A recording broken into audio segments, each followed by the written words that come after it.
నేను ఎంచుకున్న సీడ్ మొత్తం చనిపోయిన తర్వాత నర్సరీ నుంచి తీసుకొచ్చిన నారు. తీసుకొచ్చిన తర్వాత ఇక పోయిన దానికైతే ఇప్పుడు పెట్టుకున్న దానికి నాకు దేవుడి దయ వల్ల కొంచెం పర్లేదు. ఎక్కడైనా నాకైతే అక్కడ పోయినా ఇక్కడ వచ్చిందని హ్యాపీగా. సీడ్ అనేది కాదు, ఏ సీడ్ ఎంచుకున్నా సరే దాంతోపాటు మందులు కూడా మంచిగా కొట్టాలి, అప్పుడే ఈ దిగుబడి వస్తుంది. ఏదో సీడ్ ఎంచుకున్నావు కదా ఇవాళ కూడా రేపు మందు కొడదామంటే షెడ్ కాదు. ఈ సీడ్తో పాటు మందులు కొట్టే మందులు కూడా దమ్మున్న మందులు కొట్టాలి, మంచిగా మెయింటెనెన్స్ చేయాలి. అందరికి నమస్కారం అండి. నా పేరు Yakub Pasha, Marina seeds regional manager and develop manager.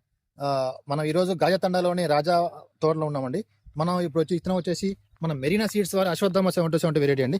ఇప్పుడు మన ఇత్తనం వచ్చేసి కింద నుంచి ఎక్కువ పలవలు ఇస్తూ, కింద నుంచే 4 పిలకలు ఇస్తూ, మొదలు పెట్టిన దగ్గర నుంచి ఇక్కడ నుంచి కూడా చెట్టు కింద నుంచి పొలవలు ఇస్తూ మనకి అత్యుత్తమ కాపు 20 నుంచి 20 రెండో స్టెప్కి వచ్చేప్పటికి 20 నుంచి 30 వరకు పిలకలు వచ్చేస్తూ, చెట్టు హైట్ కూడా 5 ఫీట్లు 5.5 ఫీట్లు హైట్ వచ్చేస్తూ మనకి విపరీతమైన కాపండి.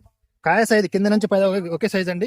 చెట్టు కూడా బాగా 25 నుంచి 30 క్వింటాలు వచ్చే దిగుబడి వచ్చే విత్తనాల్లో టాప్ 1 విత్తనం అండి, ఖచ్చితంగా వేసుకోవాల్సిన విత్తనం అండి. మన మెరీనా సీడ్స్ వారి అశ్వత్థామ 720 విత్తనం అండి. ప్రతి రైతు కూడా విత్తనం వేసుకోవచ్చు అండి.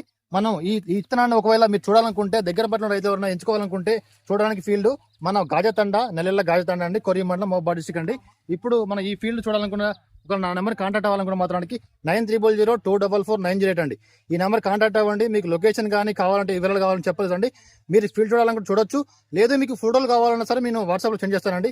ఎలాంటి అభ్యంతరం లేదండి. ఖచ్చితంగా నన్ను కాంటాక్ట్ అవ్వండి. మీ ప్రతి ఒక్కరిని సహకరిస్తానండి తప్పకుండా. మన విత్తనం నెంబర్ 1 అండి. 30 నుంచి 35 క్వింటాలు 40 క్వింటాలు తీసుకునే అత్యుత్తమ రైతులు ఎవరైనా ఉంటే ఖచ్చితంగా ఈ విత్తనాన్ని ఎంచుకోండి. ఈ విత్తనం ఎంచుకుంటే ఖచ్చితంగా మీ రాత మారే, ఖచ్చితంగా ఇలాంటి ఆర్థిక ఇబ్బందుల పరిస్థితుల్లో కూడా ప్రతి ఒక్కరికి కూడా రాత మార్చి ఇత్తనం అండి.